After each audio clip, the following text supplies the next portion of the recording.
وسلم علی رسولہ الکریم اما بعد اعوذ باللہ من الشیطان الرجیم بسم اللہ الرحمن الرحیم عن ابن عمر قال كان رسول اللہ صلی اللہ علیہ وسلم اذا سافر فاقبل الليل قال یا ارض ربی وربک اللہ اعوذ باللہ من شر وشرک وشر ما فیک وشر ما خلق فیک وشر ما يدب علیک واعوذ باللہ من اسد واسود ومن الحیۃ والعقرب ومن شر ساکن البلد ومن والد وما ولد رواہ ابو داود۔ حضرت ابن عمر رضی اللہ تعالیٰ عنہ سے روایت ہے، وہ فرماتے ہیں کہ رسول اللہ صلی اللہ علیہ وسلم کی ذات گرامی جب رات سے پہلے سفر کرتے تو یہ دعا فرماتے: اے زمین، تیرا اور میرا رب اللہ ہے، میں تیرے اور تیری اندرونی چیزوں کی اور جو کچھ تجھ میں پیدا کیا گیا اس کی اور تجھ پر چلتے ہیں جو ان کے شر سے اللہ کی پناہ مانگتا ہوں، اور میں شیر سے، کالے سانپ سے، عام سانپوں سے اور بچھوؤں سے اور شہر میں رہنے والوں کے شر سے اور ہر جننے والے اور جنے ہوئے کے شر سے اللہ کی پناہ لیتا ہوں۔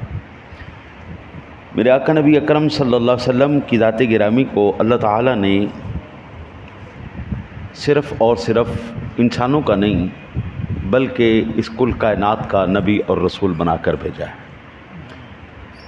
جس شخصیت کو عالمی نبوت اور رسالت ملی ہو، اس کا دائرہ کار محدود ہو، علم محدود ہو، یہ ممکن نہیں ہو سکتا، یہ اس منصب کے خلاف ہے۔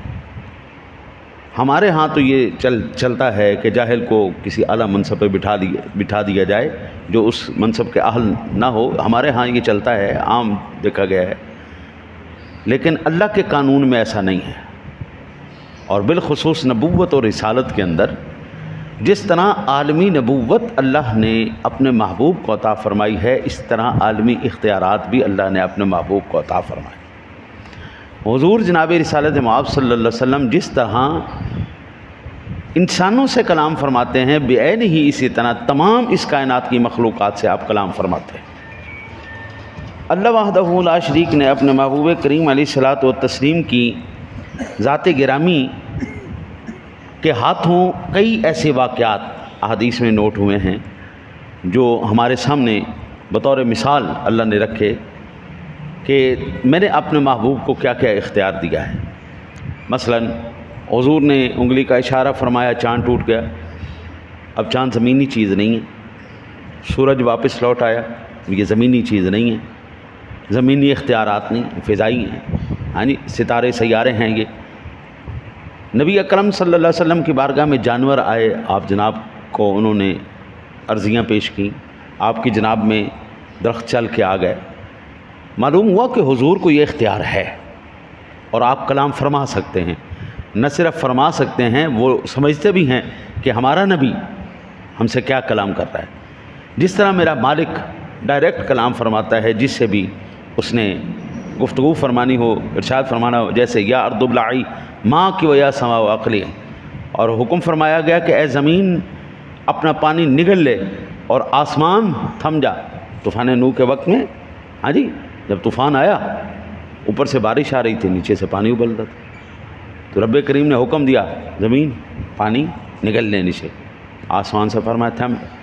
آج اس کی تصدیق ہو رہی، 4 میل نیچے بھی پانی کی ایک سطح ہے، جو ہمارے دنیا کے اوپر سمندر ہیں ان سے زیادہ بڑی، ہمارے زمین کے 4 میل نیچے پانی کا ایک ذخیرہ ہے۔ اور سائنسدان کہتے ہیں کہ یہ وہی ذخیرہ ہے جو طوفان نوح کے بعد پانی نیچے زمین میں اتر گیا تھا۔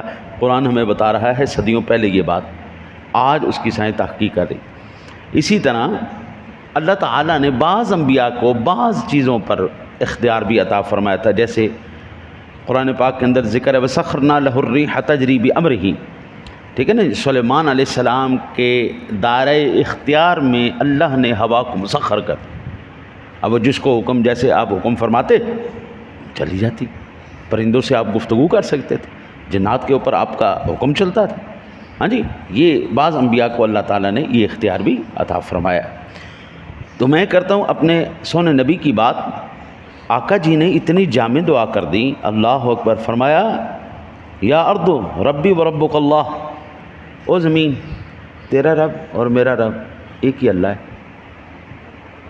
تیرا رب میرا رب ایک ہی اللہ ہے۔ پھر فرمایا کہ اعوذ باللہ من شرکی و شر ما فیکی، میں اللہ کی پناہ مانگتا ہوں تیرے سے اور تیرے اندر جتنی بھی چیزیں ہیں ان تمام سے۔ کتنے جامع کلمات حضور نے فرمائے۔ آج تک 10 لاکھ سے زیادہ مخلوقات زمینی دریافت ہو چکی ہیں، جن کا نام وغیرہ لکھا جا چکا ہے۔ ابھی کتنی اور ہیں، ابھی حضرت انسان ساری نہیں جانتا۔ صرف آپ یہ ایمیزون کا جنگل دیکھ لیں، 11 ممالک کی سرحدیں اس کو لگتی ہیں، 11 ممالک کی، اتنا بڑا جنگل ہے، اور وہ 95% اس کے اندر کیا ہے ہم جانتے ہی، صرف 5% ابھی وہ جنگل ایکسپلور کیا گیا ہے، اس کے اندر کیا کیا مخلوقات ہیں، کیا کیا چیزیں۔ آقا جی نے کتنی جامع دعا فرما دی کہ جو تیرے جو ہے اس سے بھی، تیرے شر سے بھی، اور تیرے اندر جو ہے اس کے شر سے بھی میں اللہ کی پناہ مانگتا ہوں۔ پھر فرمایا اور جو کچھ ومن شر ما خلق فیکی و شر ما یدب علیکی، اور تجھ میں جو پیدا کیا گیا، تیری اندرونی چیزیں اور جو کچھ تجھ میں پیدا کیا گیا اور اس کی جو تجھ پر چلتے ہیں، ان کے شر سے اللہ کی پناہ مانگو، نیچے والے ہوں یا اوپر والے ہوں۔ زمینی اشراط الارض اور ہیں جو زمین کے اندر رہتے ہیں، جو اوپر رہتے ہیں وہ علیحدہ ہیں۔ آقا جی نے 2 جملوں کے اندر اتنی خوبصورت بات کر دی کہ بندہ صرف یہ دعا ہی، صرف اکیلی یہ دعا کر لیا کرے دن میں 1 مرتبہ، تو میں کہتا ہوں وہ کسی حادثے کا شکار نہیں ہو سکتا۔ اچھا جی، پھر آقا جی علیہ نبینا علیہ الصلوۃ والسلام نے فرمایا کہ وَأَعُوذُ بِاللَّهِ مِنْ أَسَدٍ وَأَسْوَدَ مِنَ الْحَيَّةِ وَالْعَقْرَبِ وَمِنْ شَرِّ سَاكِنِ الْبَلَدِ وَمِنْ وَالِدٍ وَمَا وَلَدَ، اور میں شیر سے، کالے سانپ سے، عام سانپوں سے، بچھوؤں سے، اور شہر میں رہنے والوں کے شر سے، یعنی تمام قسم کے چوپائے بھی آ گئے، رینگنے والے بھی آ گئے، ساروں کے شر سے۔ اور جو آقا جی نے یہ خاص جملہ ارشاد فرمایا، شہر میں رہنے والوں کے شر سے، صرف جانوروں سے انسان کو خطرہ نہیں، انسان کو سب سے زیادہ انسان سے خطرہ ہے۔ اب دیکھ لو امریکہ، یعنی بندہ اس کو کوئی جانور کی گالی بھی نہیں دے سکتا، اتنا انسانیت کا گھرا ہوا یہ اس کی ٹیم ہے، یہ چلانے والے اتنے گھرے ہوئے ہیں کہ میں کسی جانور کا نام بھی لوں نا تو جانور نے وہ قصور نہیں کیا جو انہوں نے قصور کیا ہوا ہے۔ سانپ نے اتنے انسان نہیں مارے جتنا اسرائیل نے مار دیے۔ یار 55,000 انسانوں کا قتل کرنا یہ کچھ چھوٹی بات ہے؟ اور اس ساری فساد کا جڑ کون ہے؟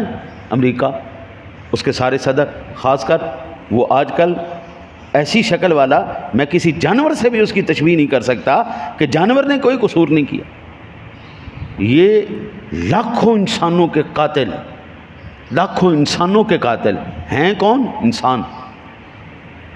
سانپوں نے اتنا نہیں مارا، شیروں نے اتنا انسان نہیں مارا، زمین کے کیڑوں مکوڑوں بچھوؤں نے اتنا انسان نہیں مارا جتنا ان لوگوں نے انسان مار دیا، اور معصوم مار دیے۔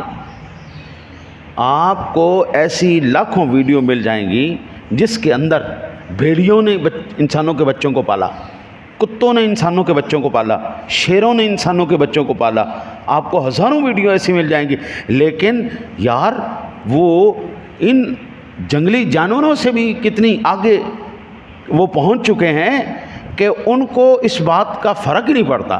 4 بم مارے اس نے، ایران نے اسرائیل کو، تو چیخ اٹھے جی انسانیت کی توہین ہو گئی جی، ہم پر ظلم و ستم ہو گیا۔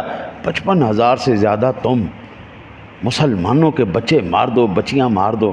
یار میں گن رہا تھا 19,000 صرف بچے مارے انہوں نے، 19,000 صرف بچہ مارا ہے، 53,000 انہوں نے مرد اور عورتیں ماری ہیں ان اسرائیلیوں نے فلسطینیوں کی۔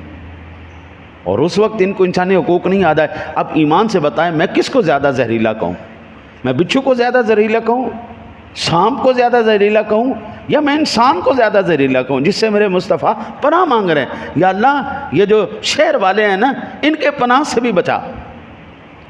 اوئے ہوئے ہوئے ہوئے. حضرت اللہ تعالیٰ زمین کا فساد یہ ہے جب اللہ تعالیٰ اس کو حکم دے دینا کہ تو نے اس بندے کو مسکن نہیں دینا.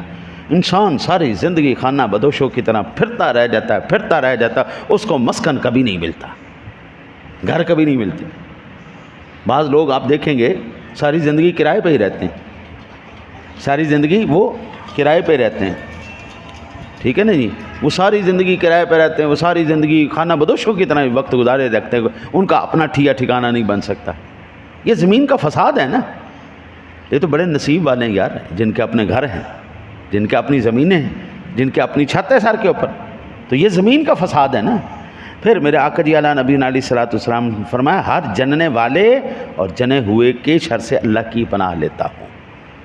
یہ وہ دعا ہے میرے بابو، کوشش کرو. یہ اتنی لمبی چوڑی کوئی نہیں، 2 لائنیں بندہ ایک دفعہ دن میں پڑھ لے، ہاں جی، تو کیا حرج ہے. اللہ آپ کو محفوظ رکھے گا ہر بلا سے.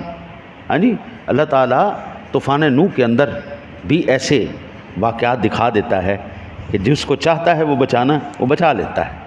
طوفان نوح میں کوئی نہیں بچا، لیکن جس کو میرا رب چاہتا ہے بچا لیتا ہے. دعا کرو اللہ تعالیٰ آپ کو مجھے عمل کی توفیق عطا فرمائے.